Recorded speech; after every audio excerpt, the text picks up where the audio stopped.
Una vez más, volvió a empezar de cero y, por fin, al cabo de 20 años, su sueño se vio hecho realidad. Las planchas con que se imprimió aquella primera edición de los sutras se exhiben actualmente en el monasterio Baku, de Kioto. Los japoneses cuentan a sus hijos que Tetsugen sacó, en total, 3 ediciones de los sutras, pero que las 2 primeras son invisibles y muy superiores a la tercera. 2 hermanos, el uno soltero y el otro casado, poseían una granja cuyo fértil suelo producía abundante grano, que los 2 hermanos se repartían a partes iguales. Al principio todo iba perfectamente. Pero llegó un momento en que el hermano casado empezó a despertarse sobresaltado todas las noches, pensando, no es justo. Mi hermano no está casado y se lleva la mitad de la cosecha. Pero yo tengo mujer y 5 hijos, de modo que en mi ancianidad tendré todo cuanto necesite. ¿Quién cuidará de mi pobre hermano cuando sea viejo? Necesita ahorrar para el futuro mucho más de lo que actualmente ahorra, porque su necesidad es, evidentemente, mayor que la mía. Entonces se levantaba de la cama, acudía sigilosamente a donde su hermano y vertía en el granero de este un saco de grano. También el hermano soltero comenzó a despertarse por las noches y a decirse a sí mismo, esto es una injusticia. Mi hermano tiene mujer y 5 hijos y se lleva la mitad de la cosecha. Pero yo no tengo que mantener a nadie más que a mí mismo. ¿Es justo, acaso, que mi pobre hermano, cuya necesidad es mayor que la mía, reciba lo mismo que yo? Entonces se levantaba de la cama y llevaba un saco de grano al granero de su hermano.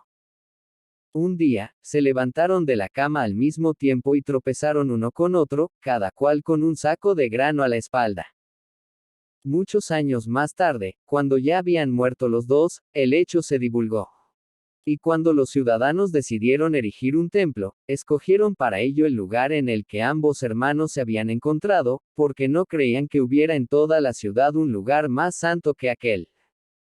La verdadera diferencia religiosa no es la diferencia entre quienes dan culto y quienes no lo dan, sino entre quienes aman y quienes no aman. Un acaudalado labrador irrumpió un día en su casa gritando con voz angustiada: Rebeca, corre un terrible rumor en la ciudad, el Mesías está aquí. ¿Y qué tiene eso de terrible?, le replicó su mujer. Yo creo que es fantástico. ¿Qué es lo que tanto te preocupa? ¿Qué es lo que me preocupa?, exclamó el hombre. Después de tantos años de sudores y de esfuerzos, al fin hemos conseguido ser ricos. Tenemos 1000 cabezas de ganado, los graneros llenos y los árboles cargados de fruta. Y ahora tendremos que deshacernos de todo y seguirle a él. Y me preguntas qué es lo que me preocupa. Tranquilízate, le dijo su mujer. El Señor nuestro Dios es bueno. ¿Sabe cuánto hemos tenido que sufrir siempre los judíos? Siempre ha habido alguien que nos hiciera la vida imposible. El faraón, Amán, Hitler. Pero nuestro Dios siempre ha encontrado el modo de castigarlos, ¿o no? Solo tienes que tener fe, mi querido esposo. También hallará el modo de ocuparse del Mesías. Goldstein, a sus 92 años, había conocido los pogroms en Polonia, los campos de concentración en Alemania y toda clase de persecuciones contra los judíos. Oh Señor, dijo, ¿no es verdad que somos tu pueblo elegido? Y una voz celestial replicó, sí, Goldstein, los judíos sois mi pueblo elegido. Bueno, ¿y no es hora de que elijas a alguien distinto? Un ateo cayó por un precipicio y, mientras rodaba hacia abajo, pudo agarrarse a una rama de un pequeño árbol, quedando suspendido a 300 metros de las rocas del fondo, pero sabiendo que no podría aguantar mucho tiempo en aquella situación. Entonces tuvo una idea. Dios, gritó con todas sus fuerzas. Pero solo le respondió el silencio. Dios, volvió a gritar. Si existes, sálvame, y te prometo que creeré en ti y enseñaré a otros a creer. Más silencio. Pero, de pronto, una poderosa voz, que hizo que retumbara todo el cañón, casi le hace soltar la rama del susto. Eso es lo que dicen todos cuando están en apuros. No, Dios, no. Gritó el hombre, ahora un poco más esperanzado. Yo no soy como los demás. ¿Por qué había de serlo, si ya he empezado a creer al haber oído por mí mismo tu voz? ¿O es que no lo ves? Ahora todo lo que tienes que hacer es salvarme, y yo proclamaré tu nombre hasta los confines de la tierra. De acuerdo, dijo la voz, te salvaré. Suelta esa rama. Soltar la rama, gimió el pobre hombre. ¿Crees que estoy loco? Se dice que, cuando Moisés alzó su cayado sobre el mar Rojo, no se produjo el esperado milagro. Solo cuando el primer israelita se lanzó al mar, retrocedieron las olas y se dividieron las aguas, dejando expedito el paso a los judíos. La casa del Mullah Nasruddin estaba ardiendo, de manera que él subió corriendo al tejado para ponerse a salvo. Y allí estaba, en tan difícil situación, cuando sus amigos se reunieron en la calle extendiendo con sus manos una manta y gritándole, salta, Mullah, salta. Ni hablar, no pienso hacerlo, dijo el Mullah. Os conozco de sobra, y sé que, si salto, retiraréis la manta y me dejaréis en ridículo. No seas estúpido, Mullah. Esto no es ninguna broma. Va en serio, salta. No, replicó Nasruddin. No confío en ninguno de vosotros. Dejad la manta en el suelo y saltaré. Se le oyó por casualidad al viejo avaro rezar del siguiente modo: si el Todopoderoso, cuyo santo nombre sea siempre bendito, me concediera $100,000, yo daría 10,000 a los pobres. Prometo que lo haría. Y si el Todopoderoso, loado sea eternamente, no confiara en mí, que deduzca los 10,000 y me envíe el resto. El piloto a los pasajeros a mitad del vuelo: lamento informarles que estamos en graves dificultades. Ahora solo Dios puede salvarnos. Un pasajero se volvió hacia un sacerdote que viajaba a su lado y le preguntó qué era lo que había dicho el piloto. Y el sacerdote le respondió: dice que no hay esperanza. En su peregrinación a la Meca, un santo sufí comprobó con satisfacción que apenas había peregrinos en el lugar sagrado cuando él llegó, así podría practicar sus devociones sin agobios. Una vez cumplidas las prácticas religiosas prescritas, se arrodilló, tocó el suelo con su frente y dijo: Alá, no tengo más que un deseo en mi vida, concédeme la gracia de no ofenderte nunca más. Cuando el Todopoderoso lo oyó, rió estruendosamente y dijo: eso es lo que todos piden. Pero dime, si concediera a todos esa gracia, ¿a quién iba yo a perdonar? Cuando al pecador le recriminaron su desenvuelto modo de entrar en el templo, él replicó: no hay una sola persona a la que el cielo no cubra ni hay nadie a quien el suelo no sostenga. Y no es Dios la tierra y el cielo para todos nosotros. Un sacerdote ordenó a su diácono que reuniera a 10 hombres para rezar por la curación de un enfermo. Cuando todos estuvieron reunidos, alguien susurró al oído del sacerdote: hay algunos conocidos ladrones entre esos hombres. Tanto mejor, dijo el sacerdote. Si las puertas de la misericordia están cerradas, ellos serán los expertos que las abran. Un viajero caminaba un día por la carretera cuando pasó junto a él como un rayo un caballo montado por un hombre de mirada torva y con sangre en las manos. Al cabo de unos minutos llegó un grupo de jinetes y le preguntaron si había visto pasar a alguien con sangre en las manos. ¿Quién es él?, preguntó el viajante. Un malhechor, dijo el cabecilla del grupo. ¿Y lo perseguís para llevarlo ante la justicia? No, lo perseguimos para enseñarle el camino. Solo la reconciliación salvará al mundo, no la justicia, que suele ser una forma de venganza. Una noche, estaba el poeta Aweidi de Kerman sentado en el porche de su casa e inclinado sobre un cuenco de barro. Pasó por allí el sufi Shams, Tabrizi y le preguntó: ¿qué estás haciendo? Contemplando la luna en una taza de agua, le respondió: a no ser que te hayas roto el cuello, ¿por qué no miras directamente a la luna en el cielo? Las palabras son un reflejo imperfecto de la realidad. Un hombre creía saber cómo era el Taj Mahal porque había visto un trozo de mármol y alguien le dijo que el Taj Mahal no era más que un montón de piezas como aquella. Y otro hombre estaba convencido de que, como había visto agua del Niágara en un cubo, sabía cómo eran las cataratas. Tiene usted un niño precioso. Esto no es nada. Debería usted verle en fotografía. Las palabras y los conceptos son indicios, no reflejo, de la realidad. Pero, como dicen los místicos orientales, cuando el sabio señala la luna, el idiota no ve más que el dedo.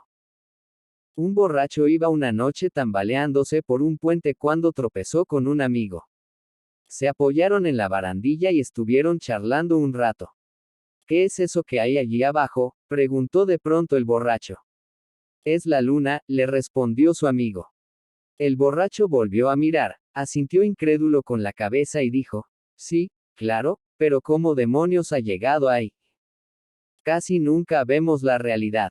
Lo que vemos es un reflejo de la misma en forma de palabras y conceptos, que enseguida confundimos con la realidad. El mundo en el que vivimos es, en su mayor parte, una construcción mental. La gente se alimenta de palabras y vive de palabras, y estaría perdida sin ellas. Un mendigo le tiró de la manga a un transeúnte y le pidió dinero para una taza de café. Y esto fue lo que le contó. Hubo un tiempo, señor, en que yo era un próspero hombre de negocios, exactamente igual que usted. Trabajaba sin parar día y noche. Y sobre la mesa de mi despacho tenía un pequeño cartel con un lema. Piensa creativamente, hacete o decididamente, vive peligrosamente. Y mientras mi vida se rigió por aquel lema, el dinero me entraba a raudales. Pero luego, los sollozos hacían estremecerse la figura del mendigo, la mujer de la limpieza arrojó el cartel a la basura. Cuando barras el atrio del templo, no te pares a leer los viejos periódicos. Cuando limpies tu corazón, no te pares a jugar con las palabras. Iréis una vez un hombre sumamente estúpido que, cuando se levantaba por las mañanas, tardaba tanto tiempo en encontrar su ropa que por las noches casi no se atrevía a acostarse, solo de pensar en lo que le aguardaba cuando despertara. Una noche tomó papel y lápiz y, a medida que se desnudaba, iba anotando el nombre de cada prenda y el lugar exacto en que la dejaba. A la mañana siguiente sacó el papel y leyó, calzoncillos. Y allí estaban. Se los puso. Camisa. Allí estaba. Se la puso también. Sombrero. Allí estaba. Y se lo encasquetó en la cabeza. Estaba verdaderamente encantado. Hasta que le asaltó un horrible pensamiento. ¿Y yo? ¿Dónde estoy yo? Había olvidado anotarlo. De modo que se puso a buscar y a buscar, pero en vano. No pudo encontrarse a sí mismo. ¿Y qué pasa con los que dicen, estoy leyendo este libro para averiguar quién soy? Uno de los más renombrados sabios de la antigua India fue Svetaketu, el cual obtuvo su sabiduría del siguiente modo: cuando no tenía más que 7 años, su padre le envió a estudiar los Vedas.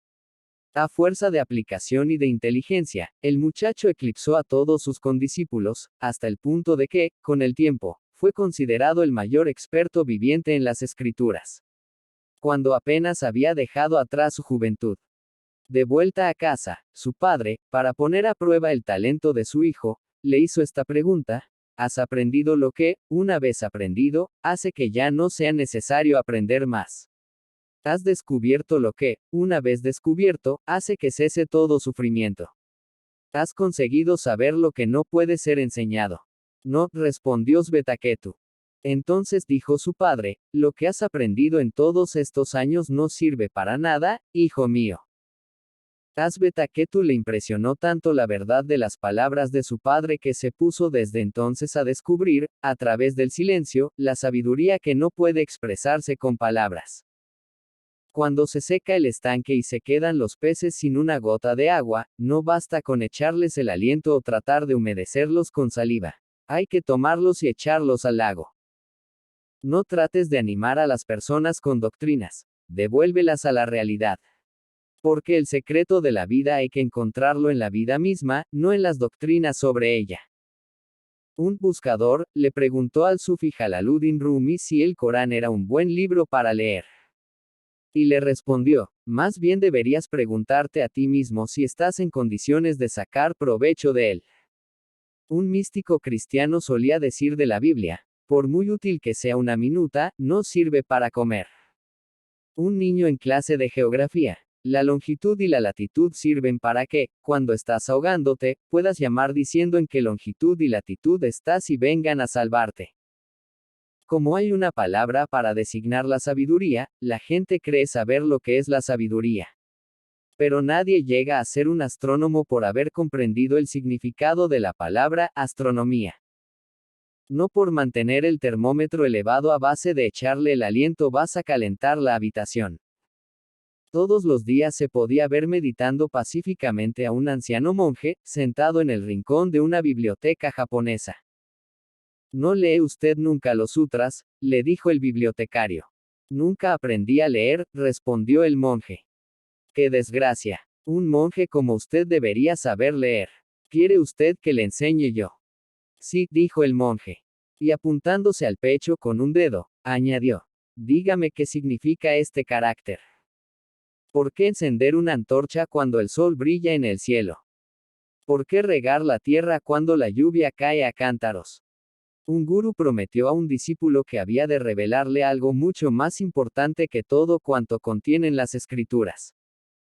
Cuando el discípulo, tremendamente impaciente, le pidió que cumpliera su promesa, el gurú le dijo, sal afuera, bajo la lluvia, y quédate con los brazos y la cabeza alzados hacia el cielo. Eso te proporcionará tu primera revelación. Al día siguiente, el discípulo acudió a informarle, seguí tu consejo y me calé hasta los huesos. Y me sentí como un perfecto imbécil. Bueno, dijo el gurú, para hacer el primer día, es toda una revelación, ¿no crees? Dice el poeta Kabir. ¿De qué le sirve al sabio abstraerse en el estudio detallado de palabras sobre esto y lo de más allá, si su pecho no está empapado de amor? ¿De qué le sirve a la asceta vestirse con vistosos ropajes, si en su interior no hay colorido? ¿De qué te sirve limpiar tu comportamiento ético hasta sacarle brillo, si no hay música dentro de ti? El discípulo. ¿Cuál es la diferencia entre el conocimiento y la iluminación? El maestro. Cuando posees el conocimiento, empleas una antorcha para mostrar el camino. Cuando posees la iluminación, te conviertes tú mismo en antorcha. Un día en que soplaba un fortísimo viento, saltó un paracaidista del avión y fue arrastrado a más de 100 millas de su objetivo, con la mala suerte de que su paracaídas quedó enredado en un árbol, del que estuvo colgando y pidiendo socorro durante horas, sin saber siquiera dónde estaba. Al fin pasó alguien por allí y le preguntó, ¿qué hace subido en ese árbol? El paracaidista le contó lo ocurrido, y luego le preguntó, ¿puedes decirme dónde estoy? En un árbol, le respondió el otro. Oye, tú debes de ser clérigo. El otro quedó sorprendido. Sí, lo soy. ¿Cómo lo has sabido? Porque lo que dices es verdad, pero no sirve para nada. En un restaurante chino hay un grupo de amigos disfrutando de la música que interpreta un conjunto. De pronto, un solista empieza a tocar una pieza que les resulta conocida. Todos reconocen la melodía, pero ninguno puede recordar su nombre. Entonces llaman por señas al camarero y le piden que averigüe qué es lo que está tocando el intérprete. El camarero se dirige a donde están los músicos y, al poco rato, regresa con el rostro iluminado por una sonrisa de triunfo y cuchichea ruidosamente, el violín. La aportación del intelectual a la espiritualidad.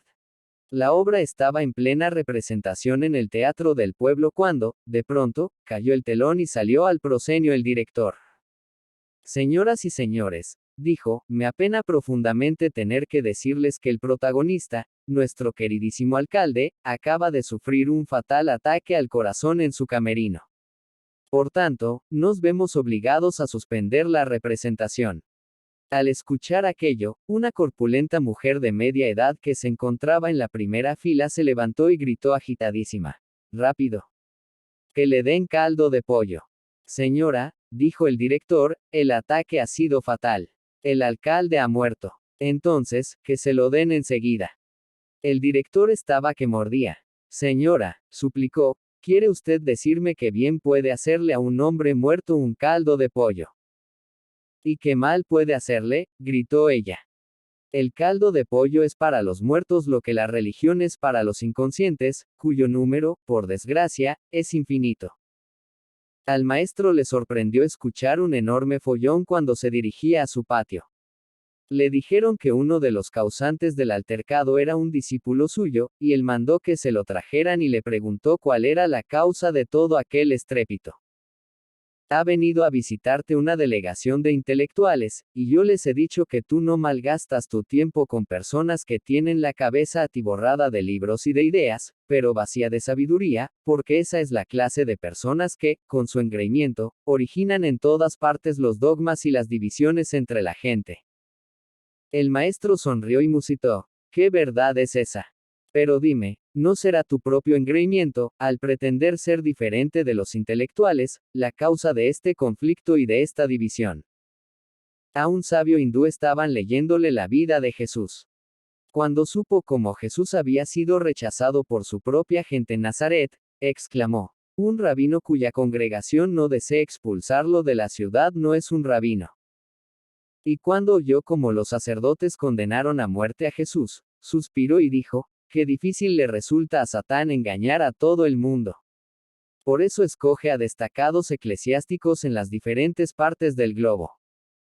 El lamento de un obispo. Donde quiera que fue Jesús, hubo una revolución. Donde quiera que voy yo, me sirven té. Cuando te sigue 1 millón de personas, te preguntas en qué te habrás equivocado. Un autor hebreo explica que los judíos no son proselitistas, sino que se exige a los rabinos que hagan 3 distintos esfuerzos para desanimar a los posibles conversos. La espiritualidad es para una élite, no puede transigir en lo más mínimo para hacerse aceptable. Por eso no es del agrado de las masas, que quieren jarabe, no medicina.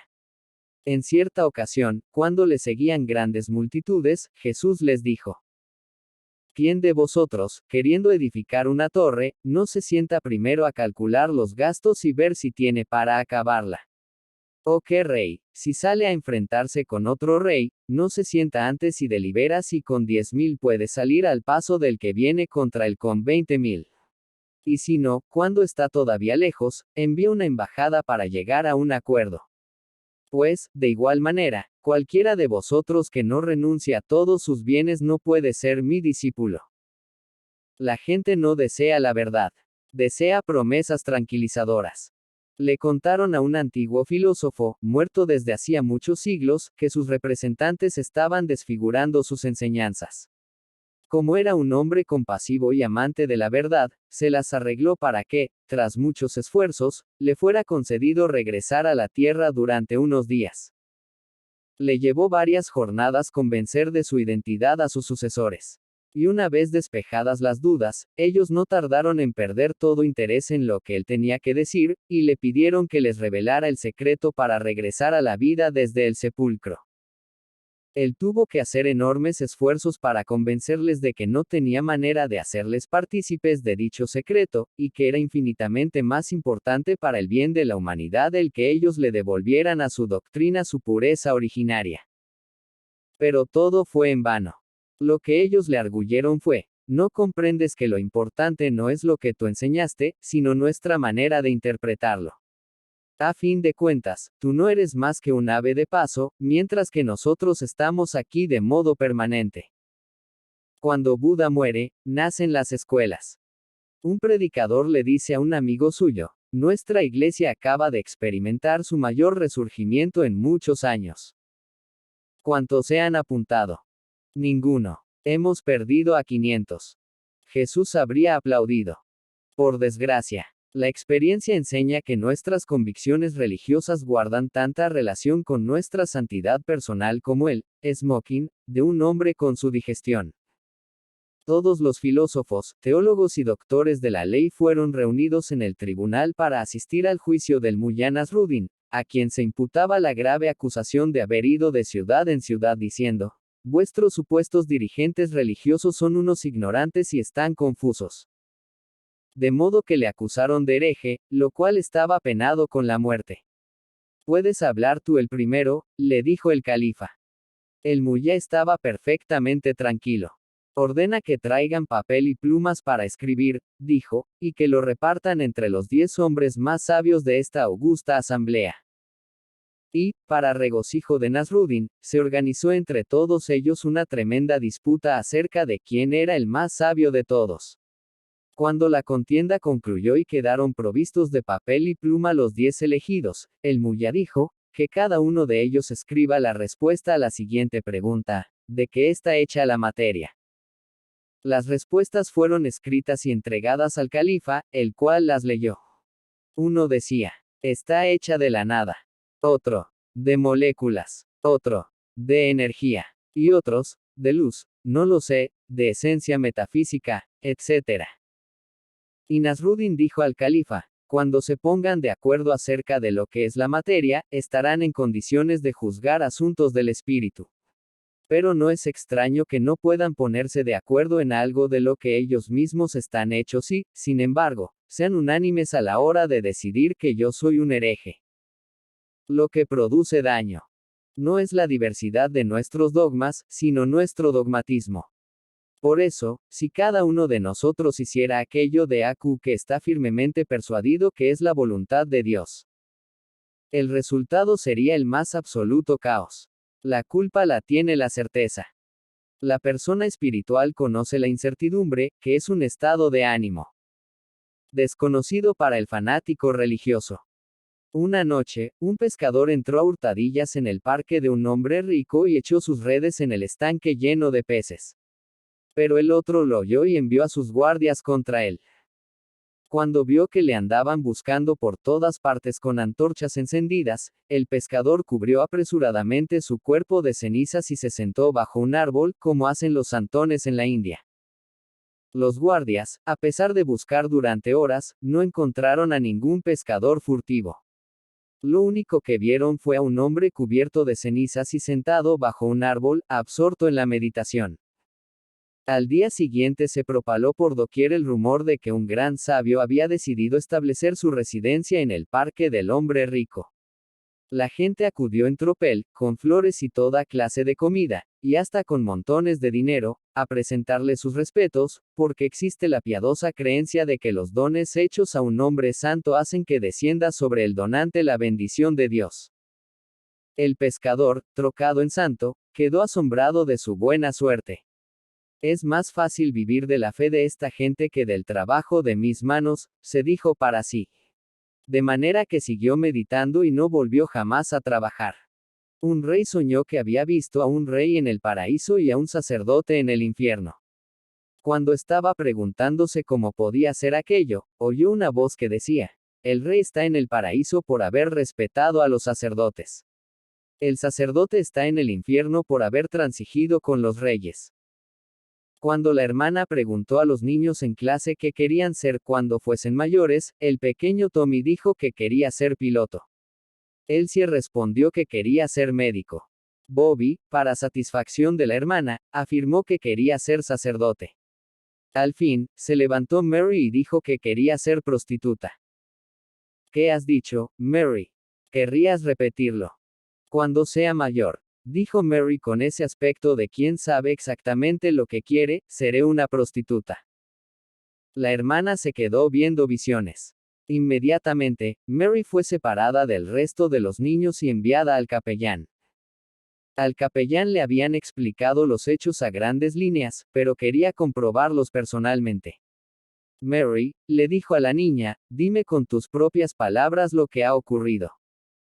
Bueno, dijo Mary, un tanto desconcertada por todo aquel lío, la hermana me preguntó qué quería ser cuando fuera mayor, y yo le dije que quería ser una prostituta.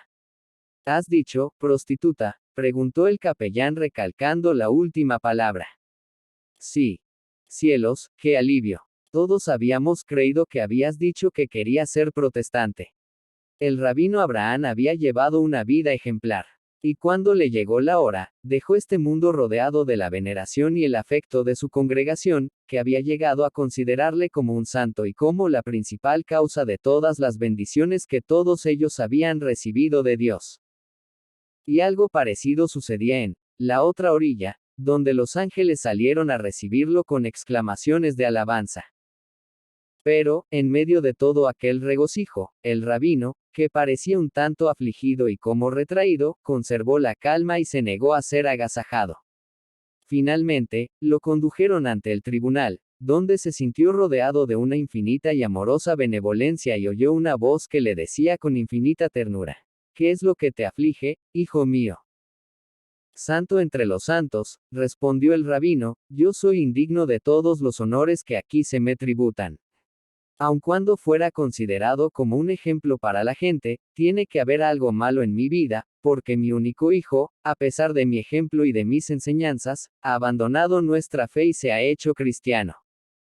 Eso no debe inquietarte, hijo mío.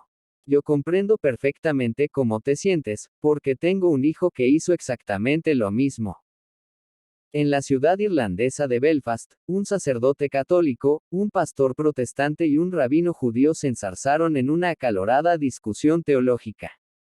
De pronto se apareció un ángel en medio de ellos y les dijo: Dios os envía sus bendiciones. Formulad cada uno un deseo de paz, y será satisfecho por el Todopoderoso. Y el pastor dijo: que desaparezcan todos los católicos de nuestra hermosa isla, y reinará la paz. Luego dijo el sacerdote: que no quede un solo protestante en nuestro sagrado suelo irlandés, y vendrá la paz a nuestra isla. ¿Y qué dices tú, rabino?, le preguntó el ángel. ¿No tienes ningún deseo? No, respondió el rabino. Me conformo con que se cumplan los deseos de estos dos caballeros. El niño: eres presbiteriana. La niña: no, pertenecemos a distintas abominaciones. Un cazador mandó a su perro a buscar algo que se movía entre los árboles. El perro hizo salir de allí a un zorro y lo acosó hasta que estuvo en situación de ser alcanzado por las balas del cazador. El zorro, agonizante, le dijo al perro: ¿nunca te dijeron que el zorro es hermano del perro? Por supuesto que sí, respondió el perro. Pero eso es para los idealistas y para los estúpidos. Para los que somos prácticos, la fraternidad es producto de la coincidencia de intereses. Le dijo un cristiano a un budista: en realidad, podríamos ser hermanos. Pero eso es para los idealistas y para los estúpidos. Para los que somos prácticos, la fraternidad radica en la coincidencia de las creencias. Por desgracia, la mayoría de las personas poseen la religión suficiente para odiar, pero no lo bastante como para amar. En su autobiografía, el Mahatma Gandhi cuenta cómo, durante sus tiempos de estudiante en Sudáfrica, le interesó profundamente la Biblia, en especial el Sermón del Monte. Llegó a convencerse de que el cristianismo era la respuesta al sistema de castas que durante siglos había padecido la India, y consideró muy seriamente la posibilidad de hacerse cristiano. Un día quiso entrar en una iglesia para oír misa e instruirse, pero le detuvieron a la entrada y, con mucha suavidad, le dijeron que, si deseaba oír misa, sería bien recibido en una iglesia reservada a los negros. Desistió de su idea y no volvió a intentarlo. Un pecador público fue excomulgado y se le prohibió entrar en la iglesia. Entonces le presentó sus quejas a Dios: no quieren dejarme entrar, Señor, porque soy un pecador. ¿Y de qué te quejas?, le dijo Dios. Tampoco a mí me dejan entrar. Una iglesia, o una sinagoga, necesita recaudar dinero para sobrevivir. Pues bien, érase una vez una sinagoga judía en la que no hacían colecta entre los fieles, como suele hacerse en las iglesias cristianas. Su método para recaudar fondos consistía en vender entradas para obtener asiento en las festividades solemnes, que era cuando mayor asistencia había y la gente se mostraba más generosa. Una de esas fiestas, llegó un muchacho a la sinagoga en busca de su padre, pero los conserjes no le permitían entrar, porque no tenía entrada. Por favor, dijo el muchacho, se trata de un asunto muy importante. Eso es lo que dicen todos, replicó impasible el conserje. El chico se desesperó y comenzó a suplicar: por favor, señor, déjeme entrar. Es cuestión de vida o muerte. Solo tardaré un minuto. Al fin, el conserje se ablandó. Está bien, si es tan importante, de acuerdo. Pero que no te pille yo rezando. Desgraciadamente, la religión organizada tiene sus limitaciones. El predicador estaba aquel día más elocuente que de costumbre, y todos, lo que se dice todos, soltaron la lágrima. Bueno, no exactamente todos, porque en el primer banco estaba sentado un caballero con la mirada fija en un punto delante de sí, totalmente insensible al sermón. Concluido el servicio, alguien le dijo: ¿ha escuchado usted el sermón? ¿No es cierto? Por supuesto, respondió glacialmente el caballero. No estoy sordo. ¿Y qué le ha parecido? Tan emocionante que daban ganas de llorar. ¿Y por qué, si me permite preguntárselo, no ha llorado usted? Porque no soy de esta parroquia. Según un cierto relato, cuando Dios creó el mundo y quedó extasiado ante la bondad del mismo, Satán compartió su arrobamiento, a su manera, por supuesto, pues, mientras contemplaba una maravilla tras otra, no dejaba de exclamar, ¡qué bueno es! Vamos a organizarlo. Y a divertirnos con él cuanto podamos. ¿Has intentado alguna vez organizar algo como, por ejemplo, la paz? En el momento en que lo hagas verás lo que son los conflictos de poder y las luchas internas dentro de la organización. La única manera de tener paz es dejarla crecer libremente.